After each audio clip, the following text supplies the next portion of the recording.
What's good, YouTube? We finally back for a much awaited video, but we're here to talk about Russell Westbrook once again and my Los Angeles Lakers. Now, what we have? We have 3 days to the deadline, and I honestly do not know what moves the Lakers will make. But it seems that the decision, I don't think this will happen, in my honest opinion. But I think it's best that the Lakers and Russell Westbrook part ways. Whether that's for a trade that people may not like, maybe it's for the Pelicans are in need of a point guard, the Knicks are in need of a point guard. But are they willing to sit there and take on Russell Westbrook's salary? Now I know next season it's more lenient next season because he only has a 1 year deal, but it's still 40 something million. I'm pretty sure it's either 44 million, 47, one of those. But I've seen trade packages for him. Now after Saturday night, I'm pretty sure the Knicks probably wouldn't even think about this, but you never know. Madison Square Garden, Knicks fans, the Knicks don't know what they want to do. I've seen a trade package for Russell Westbrook for Evan Fournier, Kemba Walker, and Alec Burks. Now, I don't know why the hell the Knicks would do that. Can y'all please tell me why the Knicks would do that? Now, I get you trying to set yourself up for 2023.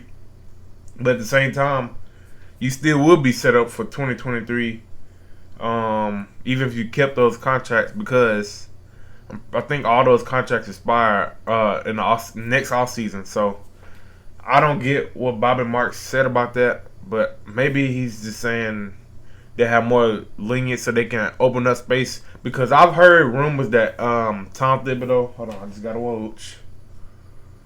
DeJounte Murray and LaMelo are all-star. I'm happy for my boy DeJounte, most definitely. But I've heard rumors from Woj and I think it was the New York Press today that said Tom Thibodeau didn't want the Cam Reddish trade, and it's literally showing because the man hasn't touched the court. But I think the Knicks will make a trade at the deadline because they're trying to free up some of the older guys that's in front of him so Cam Reddish can play. Because it's not like it's not like they're gonna make a big playoff push unless a big miraculous trade happens. I know Derrick Rose may come back in the next, probably after the All-Star break. But I mean, he'll help them a little bit. But honestly, that team. That starting lineup just, I don't know, it has to go. The Knicks starting lineup messes them up. It's either in the first quarter or third quarter every game, and y'all seen it against the Lakers. I just don't know about those Knicks, but I feel like I'm not saying they should move on from Julius Randle right now because I don't know what they'll get for him. But I think in the offseason they should honestly think about trading Julius Randle. But back on my Lakers, Russell Westbrook. And I really think they should part ways. I don't know how they can part ways because I honestly don't think the Lakers should even attempt a John Wall for Russell Westbrook trade, especially if this includes the 2027 first round pick. Basically, you're saying, I know even though they don't want to admit it, everybody knows the Lakers made a mistake making that trade in the offseason. Don't sit there and trade for a player that you honestly haven't seen in a year and a half, basically a year and a half. And you don't know what you're going to get from him. I wouldn't trade for him. I'll try to trade for somebody. I will honestly, if it's possible. I don't think it's possible, though. If it's possible, I honestly would trade Russell Westbrook for 2 or 3 role players, some 3-and-D players that you think you can get. But I honestly don't know a team that's going to be willing to sit there and take on Russell Westbrook's contract unless it's a tanking team that will agree to a buyout with him. But I honestly don't see it. I've seen people out there putting trades, the 3-team trades that sent a Russell Westbrook to the Sacramento Kings. Why in the hell would the Sacramento Kings want to take on Russell Westbrook's contract? Just sit there and tell me that. Why? What's the point?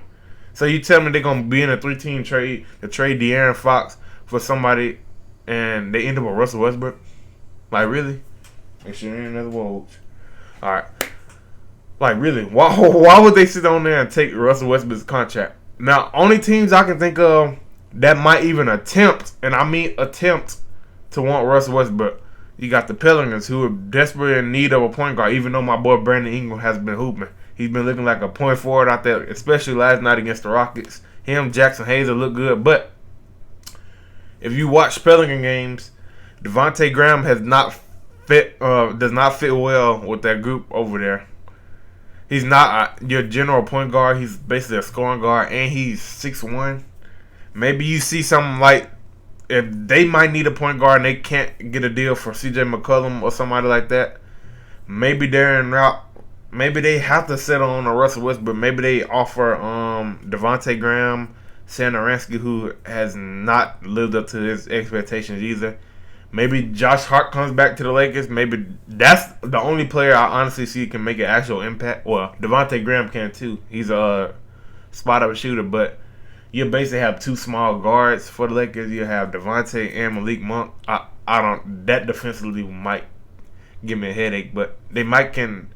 But it's better because we already have a point guard right now who can't shoot,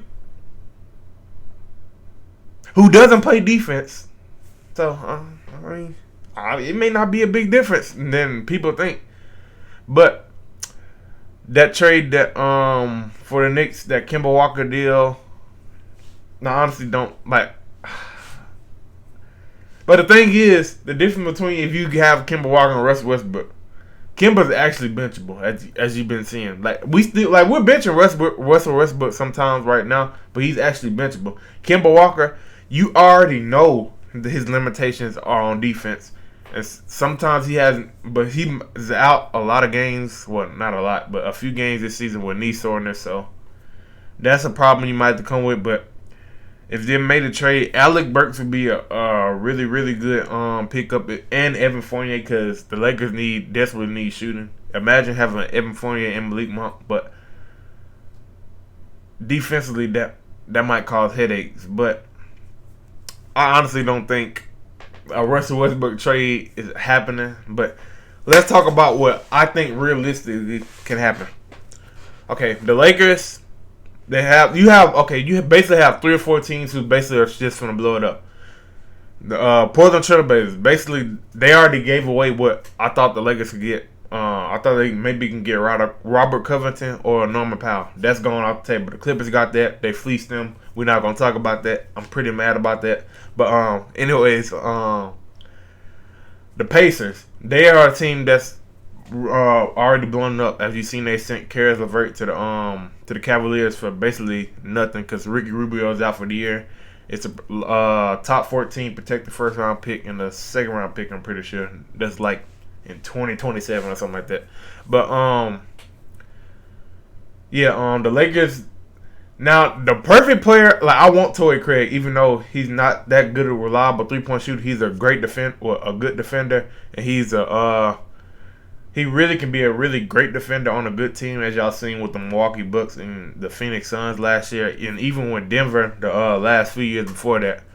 I think he will fit good. But the person I really wanted on the Pacers that the Lakers really can't use because he'll be just like Kyrie is Justin Holiday because he's unvaccinated and he's already stated that he's not going to get the vaccination. And in LA, you have to be vaccinated to play, and trading for Justin Holiday will literally be for no reason unless he randomly comes out and say that he wants to make sure it's not a Woj. Unless he randomly comes out and say that he's getting vaccinated, maybe the Lakers reconsider about trading him. But we're only 3 days away from the deadline, so we don't know what's gonna happen. But Justin Holiday is a great fit for the Lakers. Torrey Craig will be a really, really great fit for the Lakers. Jeremy Lamb, maybe a few years ago, but that's another team that I would think about. But you'll probably have to send the Lakers. Honestly, this deadline, if they don't get rid of Russell Westbrook, the only thing the Lakers should be doing is trying to get free up roster spots for the buyout market. Like trying to free up. This is very, very hard than it sounds. Maybe it's easier for them to free up a roster spot from Bazemore and Wayne Ellington, but DeAndre Jordan, my God, I don't know how he's getting minutes in 2022. We seen on the floor against the Knicks. You had DeAndre Jordan, Russell Westbrook, Avery Bradley. Who else is on the court? Trevor Ariza and somebody else. Frank Vogel put out that unit in 2022. Now, I might talk about how Russell Westbrook has been bad. He might be inconsistent. But he, like I said during that game, he was set up to fail. Like, he was literally set up to fail. Like, look at that lineup. You expect Russell Westbrook to try to attack the basket with that spacing? Like, come on, bro. Like, but I can't even be mad at Russell Westbrook or Frank Vogel because they ain't the ones who constructed his roster. It's that front office. It's Kurt Rambis. Which I don't know how. Is it Kurt Rambis? But it's Rambis and what's his name? I don't know how they still have control over the team. I don't know how Jeanie Buss is still letting them get control over the team because I heard a report a few weeks ago that he was the one who told Frank Vogel that the Lakers should start 2 traditional bigs, and the traditional big was not Dwight Howard. It was DeAndre Jordan. We're in 2022. This is not 2012. This is not Lob City DeAndre Jordan. And even then, Chris Paul just made him look good, if we being honest. Chris Paul can make any center look good. You see, no offense to JaVale McGee. JaVale McGee is a very, very good player, but his career is basically, his season is basically being rejuvenated now. Because Chris Paul, on a pick and roll with any lost threat center, makes him look good. He has Bismack Biyombo, who was basically kind of out of the rotation wherever he was the last few years. Now he's balling again. You got JaVale McGee over there balling again. The young guy Smith over there balling. DeAndre Jordan is just not a player that should be getting minutes in 2022 unless it's an emergency need. You seen him last year in the Nets. He can't guard a parked car. He just stands in the paint. He's basically a traffic cone on defense. He's basically a shell of himself. He really cannot move. But apparently he was on this team because him and AD are really good friends, and a few other are really good friends with DeAndre Jordan. I have no problem with that. But we've seen that these fits do not fit. Him and Russell Westbrook do not fit. It's not even the fact that Russell Westbrook doesn't fit. We don't have the pieces around him to make him fit. Because you have LeBron James who needs he don't really need the ball. But for everybody else to be effective on the court, you want that person to learn how to shoot. We had Rajon Rondo on our team. He adapted. He still adapted a few years ago. He adapted and know how to play with LeBron and AD. And look what that led to a title. I don't know if Russell Westbrook can do the little things. He doesn't really play defense. Now, he might have a few flashes where he showed some defensive instincts, but he doesn't really play defense. He's already a small guard, 6'3". Well, that's not really a small guard, but at 6'3", he's not really that big of a big guard, so he can't get away with stuff. So we were already starting Avery Bradley. Now we're starting Malik Monk with him. So if you're not going to bring it offensively, you're turning the ball over. You're not shooting very good, even though he's kind of basically shooting what he shoots during his whole career, but you can tell his confidence is shot. Like he was in the paint on Saturday, like he literally had a wide open mid range, or he could have took it to the basket. He just fumbled the ball. Like you could just tell it's in his head. The crowd was booing him. Like I don't matter Russell Westbrook, but I really, really, really felt bad for the dude. Like dead ass, I really felt bad for Russell Westbrook, bro. I think it's just better that they. I really don't think it's possible right now. It might be possible during the offseason, but they honestly just need to move on. But at this deadline, I'm going to talk about it tomorrow in the next few days unless a trade happens. What time is it? Unless a trade happens in the next 9 hours, then I'm making a video tomorrow talking about what the Lakers need to do besides the Russell Westbrook thing. Because today I'm just talking about Russell Westbrook. Tomorrow I'm going to talk about some actual moves. I'm going to bring y'all some trade offers and rumors that I heard over the last few days that the Lakers can do, but at least we finally got the big three healthy. And I'm not talking about Westbrook. The big three healthy. LeBron, AD, and Malik Monk. But Russell Westbrook, maybe he should come off the bench, but that's the thing for another day. We're not going to talk about him coming off the bench unless he's somehow traded. If he's somehow traded by Thursday, then we having a whole different conversation. But until now, if he's on the team past the trade deadline, maybe we should reconsider him coming off the bench unless we somehow find a way to get 2 or 3 3D defenders, 3 and D defenders by Thursday. But it's been your boy Tim. Hope y'all have a blessed day. Check out my Twitter. Check out my gaming channel. I'm dropping a video over there today and tomorrow. I hope you have a blessed day. And Lakers, we got a long way to go, but at least we ain't looking like the Nets. They got a part-time player. KD probably ain't coming back to like a week or two, and James Harden might want to go to Philadelphia. and that might happen in 3 days. I mean, in the next 3 days. We're gonna talk about that too tomorrow. But it's been your brother Tim. I hope y'all have a blessed day and peace.